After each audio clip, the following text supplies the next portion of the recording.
नमस्कार, प्रणाम। स्वागत है आप सभी का अधिवक्ता महोदय में। मैं हूं इंद्रदमन तिवारी।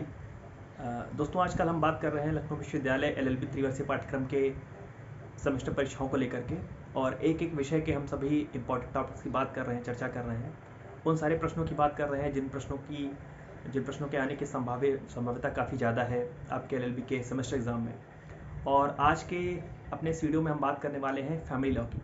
फैमिली लॉ जो कि चौथा पेपर है आपका, और जो आपका ये फैमिली लॉ विषय है, इसको हिंदू लॉ और मुस्लिम लॉ, दो यूनिट हिंदू लॉ और दो यूनिट मुस्लिम लॉ। आपके सिलेबस को जो डिज़ाइन किया गया है वो इस तरीके से किया गया है कि आपके इस फैमिली लॉ में आपको दोनों चीज़ें पढ़नी है। एक तो हिंदू लॉ है और दूसरा मुस्लिम लॉ है। दोनों में दो दो यूनिट का आपका सिलेबस डिवाइड है। अगर बात करें केवल हिंदू लॉ की, तो हिंदू लॉ में आपको इस सेमेस्टर में जो एक्ट पढ़ने होते हैं वो है पहला हिंदू मैरिज एक्ट। पहला एक्ट जो आपको पढ़ना है वो आपका हिंदू मैरिज एक्ट है 1955। Hindu adoption and maintenance act. Hindu adoption and maintenance act के बाद Hindu minority and guardianship act, Hindu marriage act, Hindu adoption and maintenance act, Hindu minority and guardianship act, और इसके साथ ही आपको सीआरपीसी की धारा 125। ये आपको चार चीज़ें आपको लेकर के चलनी है, चार चीज़ें आपको लेकर के पढ़नी है। हिंदू लॉ की अगर बात करें, शुरुआती दो यूनिट के प्रश्नों की बात करें, तो आइए भी हम बात कर लेते हैं महत्वपूर्ण सवालों की। कौन से ऐसे इंपॉर्टेंट टॉपिक्स हैं जहाँ पे सवाल बनने की उम्मीद सबसे ज़्यादा होती है, और पुराने प्रश्न पत्रों में जो कि अपने व्हाट्सएप ग्रुप में हम लोगों ने मैंने भेजा है, आपने शायद देखा हो, पुराने वर्षों के जो प्रश्न पत्र हैं आपके त्रिवर्षीय पाठ्यक्रम के, तो उसमें अगर आप पारिवारिक विधि या फैमिली लॉ का एक पर्चा देखें तो उसमें जो आपको सबसे ज़्यादा महत्वपूर्ण टॉपिक मिलेंगे वो क्या हो सकते हैं, उसकी हम बात कर लेते हैं। जैसे सबसे पहले सवाल की अगर बात करें तो नेचर ऑफ हिंदू मैरिज। एक जो हिंदू विवाह है, हिंदू धर्म में जो विवाह है वो क्या है, कॉन्ट्रैक्ट है या सैक्रामेंट है, तो ये आपको उसके नेचर के बारे में लिखना होता है। और essential conditions for a valid Hindu marriage.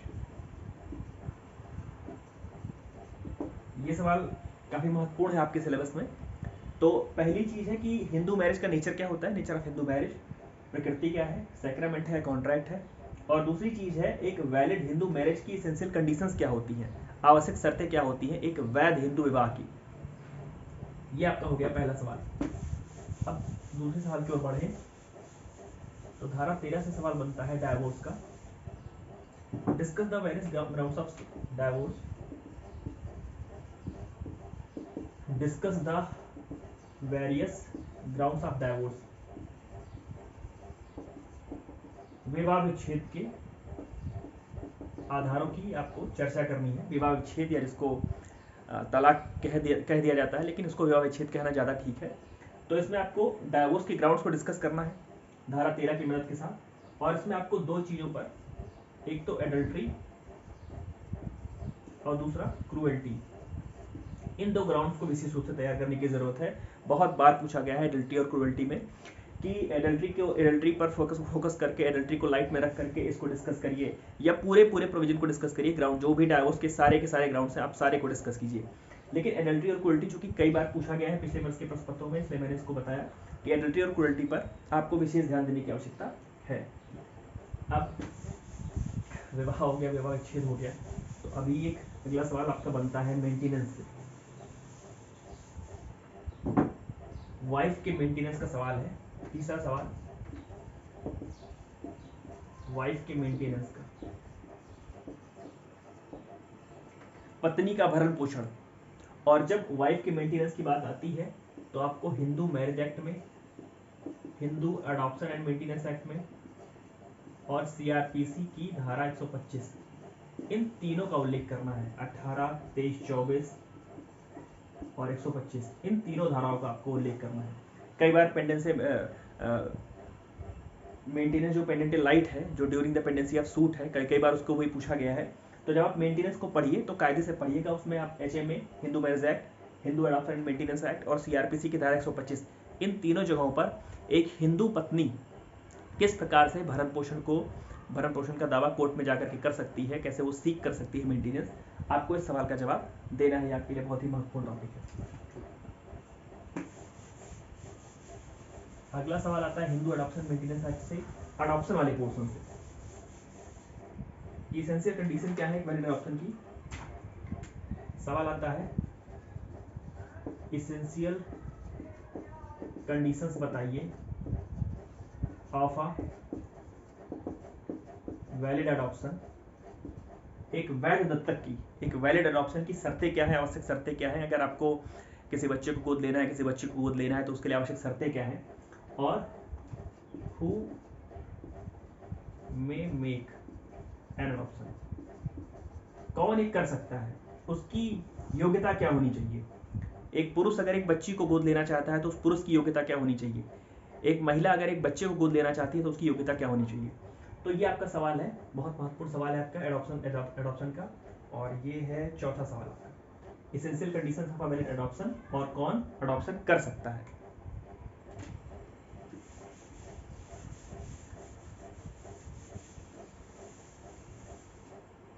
अब बात करें अगर अगले सवाल की, तो जो मुस्लिम लॉ से है कि मुस्लिम मैरिज, एक वैलिड मुस्लिम मैरिज के एसेंशियल्स क्या क्या है। और जब आप एसेंशियल्स की चर्चा करिए तो आप दोनों सेक्ट की, शिया और सुन्नी, दोनों को तैयार करके आइए। कई बार ये होता है कि केवल शिया का या केवल सुन्नी का पूछ लिया जाता है, तो ऐसी स्थिति में अपने को तैयार रखिए और आप शिया और सुन्नी दोनों को पढ़ करके आइए, और एज अ होल कि एक मुस्लिम मैरिज है उसके एसेंशियल कंडीशंस क्या क्या हैं, और साथ में सही, फासिद, बातिल तीनों मैरिजेस के बारे में थोड़ा थोड़ा पढ़ के आने की ज़रूरत है। कभी कभी शॉर्ट नोट्स लिखने के लिए आ जाता है कि फासिद और बातिल मैरिज में क्या अंतर है, मतलब वाइड, वाइडेबल और इरेगुलर। तो शिया और सुन्नी दोनों को पढ़ करके इसमें आइए कि मुस्लिम मैरिज के आवश्यक तत्व क्या क्या है।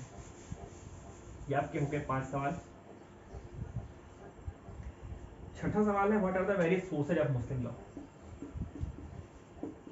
What are the various sources of Muslim law. मुस्लिम विधि के आवश्यक स्रोत क्या है। एक मुस्लिम मुस्लिम विधि पढ़ी जाती है उसके जो महत्वपूर्ण और आवश्यक स्रोत हैं वो क्या है। जैसे कई बार इसमें केवल कुरान को लेकर के पूछा गया है कि कुरान के विषय में बताइए, कुरान कैसे एक महत्वपूर्ण स्रोत है। लेकिन जब आप स्रोत पढ़ रहे हैं तो कुरान, इज्मा, कयास, हदीस सबको पढ़ करके आने की ज़रूरत है, ताकि आप इस सवाल को अच्छे से कंप्लीटली कर सकें और उसमें सारी चीज़ों का उल्लेख कर सकें। बाकी यदि आपसे कुरान के ही विषय में पूछा जा रहा है तो आप अपनी बात कुरान के इर्द गिर्द ही रखें, उसमें आप सारी चीज़ों का उल्लेख करने की कोई आवश्यकता नहीं है। अगला सवाल है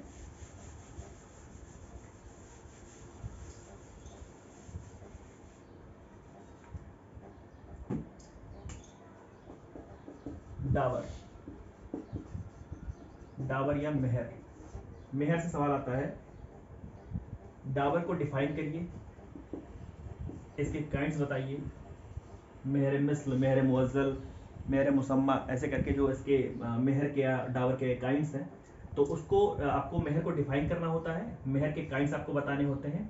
और एक सवाल इसी में जुड़ा हुआ आता है कि अनपेड डावर, अगर एक विडो का अनपेड डावर है, अगर एक विधवा को उसका डावर नहीं मिला है, उसको मेहर नहीं मिला है, तो उसके पास राइट्स क्या क्या हैं। What are the rights of a widow, unpaid dower वाली विडो का।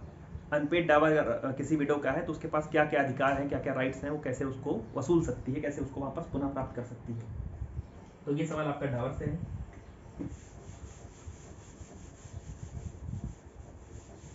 अगला सवाल देखें, 8वां सवाल, क्लासिफिकेशन ऑफ तलाक। तलाक को क्लासिफाई करना है आपको, वर्गीकरण उसका करना है। तलाक सुन्नत, तलाक बिद्दत, खुला मुबारक, तो क्यास, ऐसे करके आपको तलाक के जो विभिन्न प्रकार हैं मुस्लिम लॉ के अंदर, वो तलाक के प्रकारों की विवेचना करनी है, उनके आधारों का वर्गीकरण करना है, और इसके साथ में इस तलाक अंडर कंपल्सन वैलिड, क्या दबाव में दिया गया तलाक, क्या दबाव में दिया गया तलाक एक वैध तलाक होता है?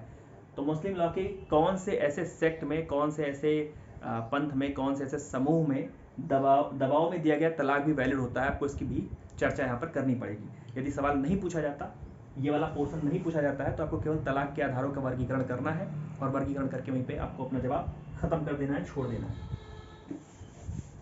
ये हो गया 8 सवाल। बढ़ते हैं हम 9वें सवाल की ओर, और जो 9वां सवाल है वो है Muslim women protection of rights and divorce. Muslim women protection of rights on divorce act 1986 के सैलिएंट फीचर की चर्चा करनी है आपको। बहुत ही महत्वपूर्ण सवाल है ये, और कई बार पूछा भी गया है, इस बार आने की उम्मीद है कि Muslim women protection of rights on divorce, protection of rights on divorce act जो 1986 का है, इस 1986 के एक्ट के जो सैलिएंट फीचर हैं, जो विशेषताएं हैं, उसका आपको उल्लेख करना है, वर्णन करना है आपको अपने जवाब में। और जो एक अंतिम सवाल आता है,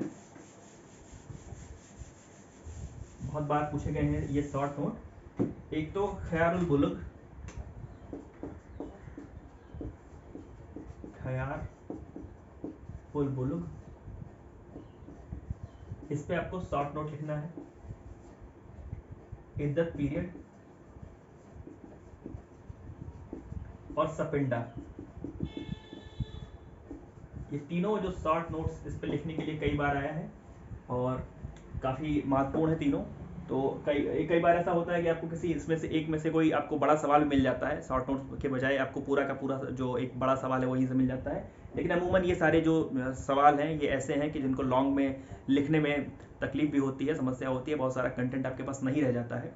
इसलिए प्रयास ये किया जाता है कि इस सवाल को शॉर्ट नोट के तौर पर पूछा जाए, ए बी करके पूछा जाए, किसी सवाल के एक हिस्से के तौर पर पूछा जाए, या किसी सवाल के साथ में, जैसे तलाक के साथ में इद्दत को लगा के पूछ लिया जाए, या जहाँ पे हिंदू मैरिज के इसेंशियल कंडीशंस की बात हो रही है वहाँ पे, या वाइड और वाइडेबल मैरिज की बात हो रही है वहाँ पे आपसे सपिंडा को उसके साथ जोड़ करके पूछ लिया जाए। तो कई बार उसके साथ जोड़ करके पूछ लिया जाता है और कई बार अपने आप में एक पर्टिकुलर शॉर्ट नोट्स में आपको लिखने के लिए सवाल आता है। तो ये 10 सवाल रहे फैमिली लॉ के। एक बार मैं फिर से सवालों को दोहरा दूं। पहला सवाल मैंने बताया कि nature of Hindu marriage, Hindu marriage की प्रकृति क्या है, कॉन्ट्रैक्ट है या सैक्रामेंट है, इसके बारे में आपको लिखना होता है। और इसी के साथ है discuss the essential conditions of a valid Hindu marriage, section 5 Hindu marriage act में क्या क्या दिया हुआ है, एसेंशियल कंडीशंस क्या है एक वैध हिंदू विवाह की। दूसरा सवाल जो है वो है discuss the various grounds of divorce under Hindu marriage act, Hindu विवाह अधिनियम 1955 के अंतर्गत जो विवाह विच्छेद के, हिंदू विवाह विच्छेद के जो आधार दिए हुए हैं वो कौन कौन से हैं। कई बार ऐसा होता है कि केवल वो सारे ग्राउंड से पूछे गए हैं जो महिलाओं को विशेष रूप से मिले हुए हैं, और कई बार ऐसा हुआ है कि पूरे ग्राउंड्स पूछे गए हैं। तो आप पूरे ग्राउंड्स पढ़ करके आइए ताकि दोनों प्रकार का अगर सवाल आ जाता है तो आप उसको कर ले जाएं। और साथ में जब आप डाइवोर्स की बात कर रहे हो तो डाइवोर्स में आपको एडल्ट्री और क्रूएल्टी 2 ग्राउंड्स है। एडल्ट्री, क्रूएल्टी, डिसर्शन मैंने नहीं बताया, लेकिन एडल्ट्री, क्रूएल्टी, डिसर्शन तीनों को आपको खूब कायदे से तैयार करके आने की जरूरत है, क्योंकि कई बार जब भी डाइवोर्स पूछा गया है हिंदू मैरिज एक्ट में तो उसके साथ में वो चीज़ जोड़ करके पूछी गई है, चाहे एडल्ट्री हुआ, क्रूएल्टी हुआ, डिसर्शन हुआ। अगला सवाल है वाइफ की मेंटेनेंस को लेकर के कि राइट ऑफ मेंटेनेंस वाइफ का कहाँ कहाँ उसके पास है, हिंदू मैरिज एक्ट में कैसे है, Hindu adoption and maintenance act में कैसे है, और सीआरपीसी की धारा 125 में वो कैसे मांग सकती है।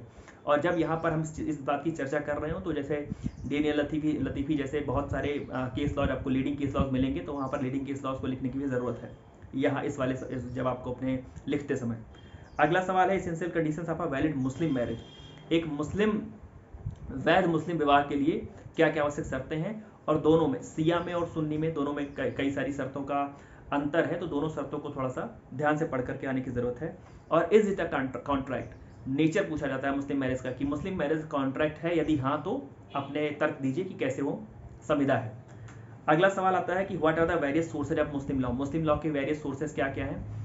मैं फिर से दोहरा दूं, कई बार कुरान के साथ में सवाल पूछा गया है, कई बार केवल कुरान को लेकर के चर्चा करनी रहती है आपको, लेकिन अगर आपसे वेरियस सोर्सेज पूछा गया है और कुरान की बात नहीं की गई है तो आपको पूरा पूरा लिखना है। अगर केवल कुरान की बात कुरान पूछा गया है या सुन्नत पूछा गया है तो केवल कुरान या सुन्नत के विषय में लिख करके अपना जवाब वहीं छोड़ दीजिए।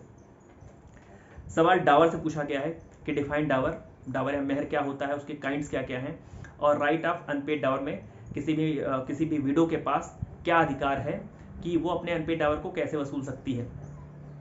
अगला सवाल तलाक से है। मुस्लिम लॉ में क्लासिफिकेशन ऑफ तलाक करना है आपको कि तलाक को कैसे कैसे वर्गीकृत किया गया है, तलाकुल सुन्नत, तलाकुल बिद्दत, कोर्ट के द्वारा कैसे तलाक होना है, डाइवोर्स बाय म्यूचुअल कंसेंट उनके यहाँ पर कैसे होता है, खुला मुबारक जिसको कहते हैं, तो वो सारे ग्राउंड्स आपको लिखने हैं। और इस तलाक अंडर कंपल्सन, क्या दबाव में दिया गया तलाक, दबाव में लिया गया तलाक वैध है या नहीं। और 9वां सवाल है salient feature of Muslim women protection of rights on divorce act 1986 के आपको फीचर्स लिखने हैं। उसमें आपको 9 से 10 फीचर्स में उसको अपना सवाल कंप्लीट करना है। और शॉर्ट नोट लिखने के लिए कई बार आया है, एक तो ख्यारुल बुलुग हो गया, इद्दत पीरियड पे और सपिंडा पे। तो ये आपका फैमिली लॉ का पेपर है, जो चौथा पेपर है आपके सिलेबस का, उसके इंपॉर्टेंट टॉपिक्स हैं। यदि आप इन 10 प्रश्नों को कायदे से लिख करके पढ़ करके आते हैं तो उम्मीद करता हूँ कि आप सभी को इनमें से प्रश्न मिल जाएंगे और आप अच्छे अंक पाने में सफल हो जाएंगे। तो ये आपका तीसरा पेपर है, चौथा है शायद, मुझे लगता है जूरिस्प्रूडेंस कॉन्ट्रैक्ट PIL के बाद ये चौथा पेपर है। तो जल्द ही एक 5वें पेपर के महत्वपूर्ण विषयों को लेकर के, महत्वपूर्ण टॉपिक्स को लेकर के मैं आपके समक्ष उपस्थित हो जाऊंगा। तब तक जुड़े रहिए अधिवक्ता महोदय के साथ। और हमारे जो व्हाट्सएप ग्रुप का लिंक इसके डिस्क्रिप्शन में दिया होगा, पुराने वीडियोस के डिस्क्रिप्शन में दिया होगा, तो वहाँ पे आप जुड़े रहिएगा। एडमिट कार्ड यदि आजकल में जब भी आता है, रिलीज होता है, तो मैं वहाँ पे आपको सूचना दे दूंगा। आप सभी अपना एडमिट कार्ड समय से डाउनलोड कर लीजिएगा। तो जुड़े रहिए हमारे साथ और आपका स्नेह लगातार हमको मिलता रहे। आपके सुझाव और आपके आवश्यक समीक्षा की आवश्यकता है तो कमेंट बॉक्स में जरूर लिखिए। धन्यवाद, प्रणाम।